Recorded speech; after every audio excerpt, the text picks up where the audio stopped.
Ano nga ba ang pinakamagandang ibon dito sa mundo? At sino ang makasasagot ng tanong na ito? Karamihan sa mga ibon ay magaganda. Ganun pa man, mayroong ibang mga uri ng ibon na mayroong striking features na maaaring nakakaangat sa nakararami. Narito ang ilan sa mga listahan ng 10 magagandang ibon sa mundo.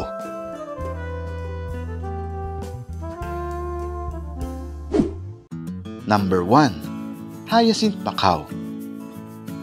Ang ibong ito ay mayroong haba na 100 centimeters. Ang hyacinth macaw ang pinakamalaki sa mga flying species ng parrot sa mundo. Sila ay naninirahan sa semi-open areas, particular sa savanna grasslands ng northern Brazil. Ang populasyon ng mga ibong ito ay bumaba sa mga nakalipas na taon. Sa ngayon ay mayroon na lamang less than 5,000 hyacinth macaws na natitira sa mundo. Ang ilan sa mga kadahilanan nito ay ang pagkawala ng kanilang tirahan at pangahunting sa kanila. Bukod sa malaki ito, kilala rin ang hyacinth macaw sa pagkakaroon ng striking cobalt blue plumage na may bright yellow rings sa palibot ng mga mata nito. Dahil sa nakamamanghang kulay nito, kinilala rin ang hyacinth macaw bilang blue macaw. Mayroon din ang mga itong mahabang buntot at malakas at nakakurbang kulay itim na tuka. Sa wastong pagsasanay, maaaring maging mahusay na alagang hayop ang hyacinth macaws. Upang maging komportable sila, dapat mo rin silang bigyan ng maraming espasyo. Very playful sila at hindi gaanong magaling gumaya ng mga salita tulad ng ilang miyembro ng pamilyang macaw. Dapat kang magkaroon ng kamalayan tungkol sa powerful bill ng hyacinth macaws dahil hindi basta matitiyak na hindi ka nila tutukain kahit na may wastong pag-aalaga at pagsasanay. Ang hyacinth macaws ay maaari ding maging sobrang ingay kapag sila ay nasa isang grupo. Number 2. Wood duck. Ang wood duck marahil ang isa sa mga pinakakamanghamanghang makulay na waterfowl sa mundo. Ang lalaking wood duck ay may metallic purplish green na ulo at crest. Ang kanilang tiyan ay puti at ang dibdib ay dark red. Sa bandang leeg mayroon silang kaakit-akit na narrow white stripes na kulay. Ang kanilang mga pakpak ay may pattern na asul at itim. Ang mga babaeng wood duck ay hindi kasing kulay ng mga lalaki. Mayroon silang gray-brown head, puting tiyan, at puting batik-batik na dibdib. Ginagamit ng lalaking ibon ang kanilang makulay na balahibo upang maakit ang babaeng ibon sa breeding season. Sa kakaibang kulay at hugis, ang mga wood duck ay isa rin sa pinakamadaling makilalang mga ibon sa North America. Hindi tulad ng ibang mga waterfowl, ang mga wood duck ay nagpupugad sa mga butas ng puno at bumubuo ng mga kawan o grupo.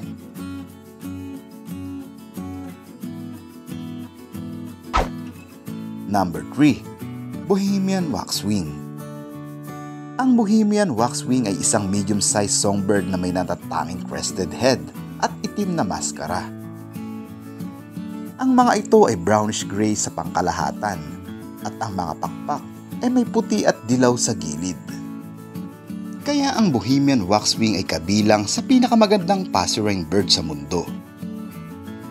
Ang mga Bohemian waxwing ay naninirahan sa boreal forest sa buong North America at Eurasia, karamihan sa Canada at Alaska.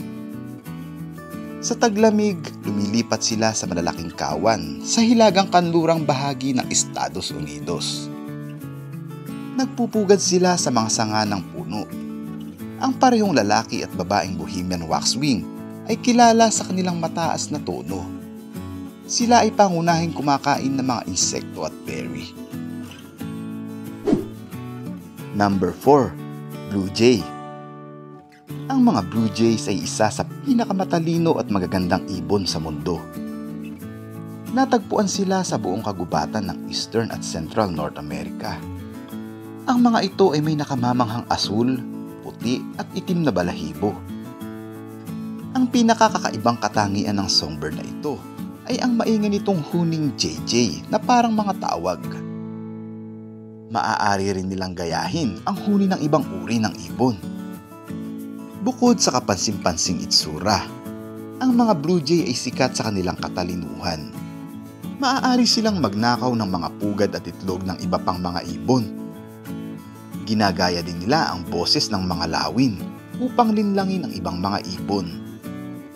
Sinasabing ang mga Blue Jay ay maaari ring gayahin ang pagsasalita ng tao at ang boses ng iba pang mga alagang hayop.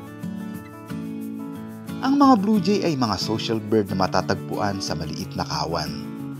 Ngunit sa taglamig sa panahon ng paglipat sa timog, bumubuo sila ng malalaking kawan. Ang kanilang pag-uugali sa paglipat ay nananatiling isang misteryo sa mga sayentipiko. Hindi lahat ng Blue Jay ay lumilipat sa panahon ng taglamig.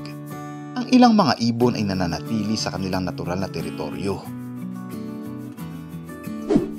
Number 5. Atlantic Puffin. Ang Atlantic Puffin ay isang maliit, well-adapted seabird na matatagpuan sa baybayin ng Northern United States at Eastern Canada. Ang mga Atlantic Puffin ay kilala rin bilang sea parrot dahil sa kanilang malalaki, maraming kulay na bill at malapenguin na kulay. Ang mga Atlantic Puffin ay gumugugol ng halos lahat ng kanilang buhay sa dagat. Ang kanilang mga balahibo na lumalaban sa tubig ay nagpapainit sa kanilang katawan habang lumalangoy. Ikinakampay nila ang kanilang mga pakpak upang lumangoy sa ibabaw at sa ilalim ng tubig. Ang mga Atlantic Puffin ay may mahusay na kakayahan sa pagsisid. Maaari silang umabot ng hanggang 60 meters sa diving. Karaniwan silang nanguhuli ng mga sand eel, capelin at hakes. Ang mga Atlantic Puffin ay mahusay din na mga flyer. Maaari silang umabot sa bilis na 55 miles kada oras sa pamamagitan ng pagpagaspas ng mga pakpak hanggang 400 times per minute. Nagbibreed sila tuwing tag-araw at tagsibol sa mga isla ng North Atlantic Ocean. Gumagawa sila ng pugad gamit ang mga balahibo, gayon din ang mga damo sa mga lungga sa mga bangin. Ang babae ay naglalagay lamang ng isang itlog at tumatagal ng 45 days upang mapisa ito. Pagkatapos ng pagpisa, ang mga adult na puffin ay umaalis sa pugad para maghanap ng pagkain para sa mga sisiw.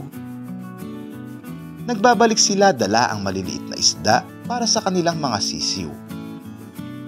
Ang mga Atlantic Puffin ay maaaring magkarga sa pagitan ng 10 to 30 fishes sa kanilang malalaking tuka.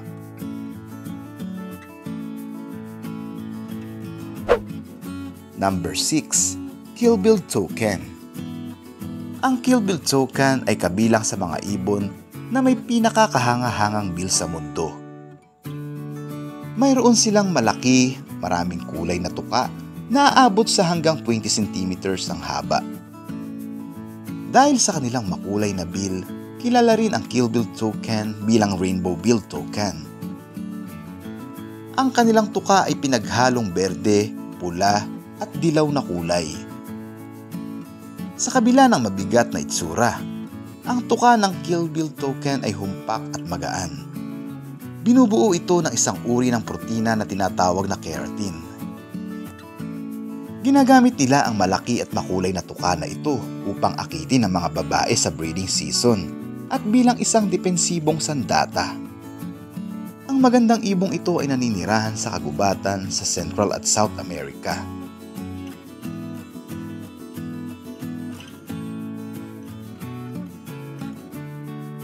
Ang kanilang mga balahibo ay halos itim na may dilaw sa parting lalamunan at dibdib. Ang mga kill-billed toucan ay mga poor flyers dahil sa kanilang mabibigat na pakpak.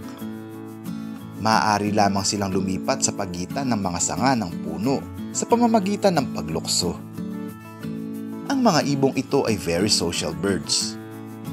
Bumubuo sila ng maliit na kawan na naglalaman ng hanggang 30 ibon. Nakatira sila sa natural o sa ginawang mga butas sa mga puno ng woodpecker. Ang Ang kanilang dieta ay pangunahing binubuo ng mga insekto, butiki at itlog.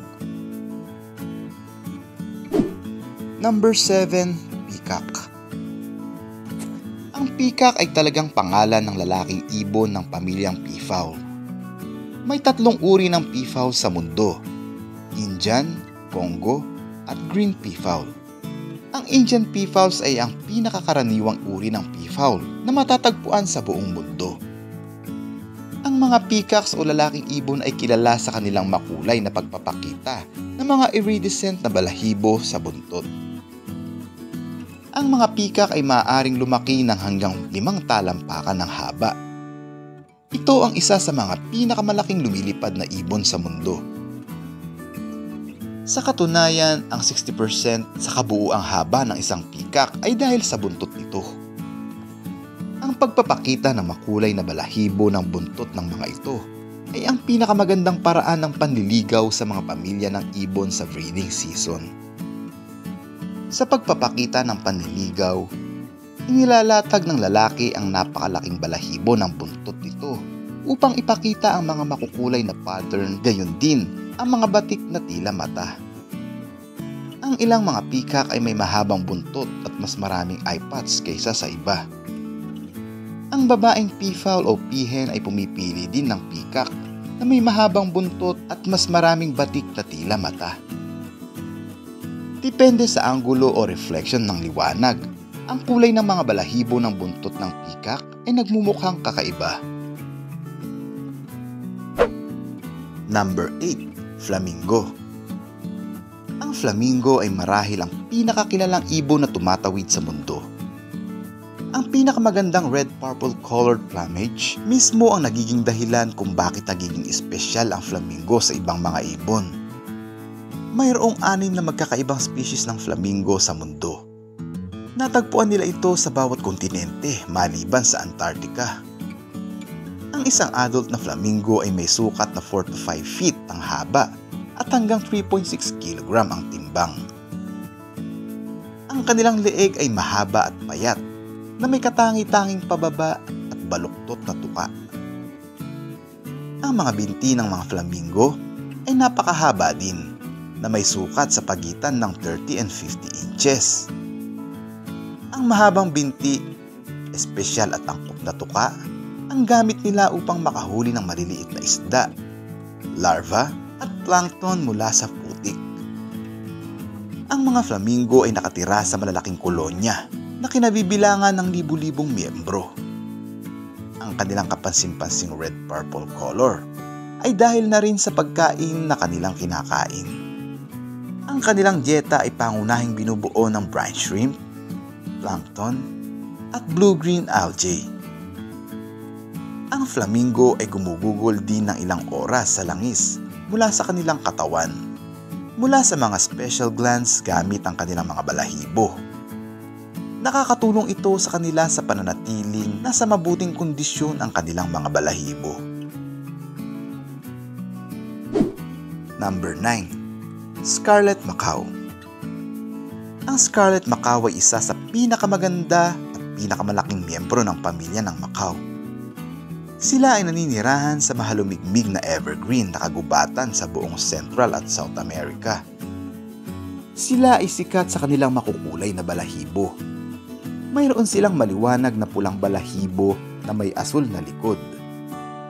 Ang kanilang mga upper wings ay dilaw at sa gilid ay may berdeng kulay. Ang malakas at curved na tuka ay isa pang kapansin-pansing katangian ng Scarlet Macaw. Ang itaas na bahagi nito ay puti at ang dulo ay itim.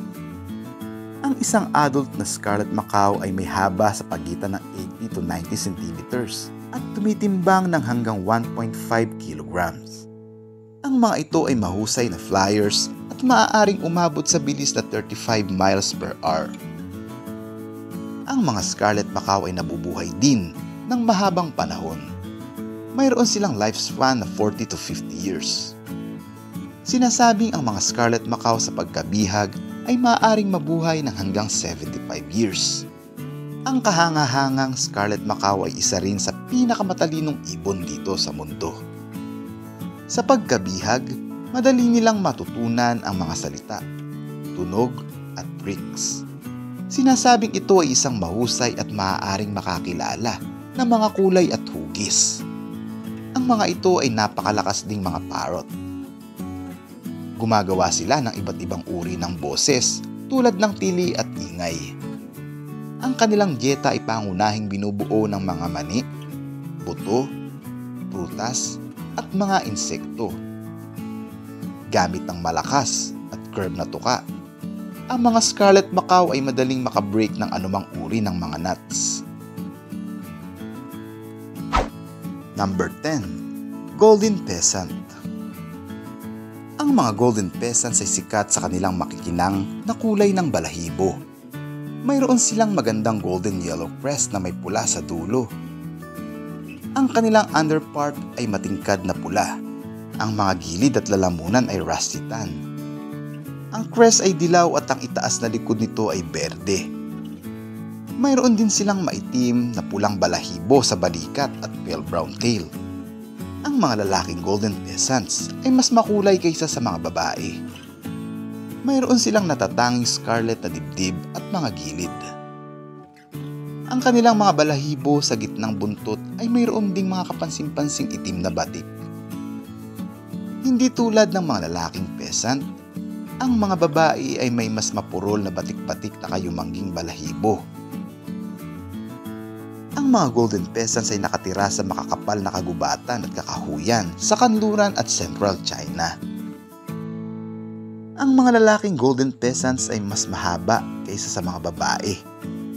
Ang isang may sapat na gulang na lalaki ay karaniwang may haba na hanggang 42 inches. Kapansin-pansing ang buntot ay tumutukoy sa 2/3 ng kabuuang haba ng katawan nito. Ang mga golden pheasants ay mga poor flyers at ginugugol ang karamihan ng kanilang oras sa lupa. Pangunahin nilang kinakain ang mga berry, buto at insekto. Mayroong tungkol sa 10,000 species na mga ibon sa mundo. Ang bawat species ay natatangi sa maraming paraan. Iba-iba ang mga ito sa kagandahan ng balahibo, laki, tawag, migrating behavior, pagpapakita ng panliligaw, at pagpapakain.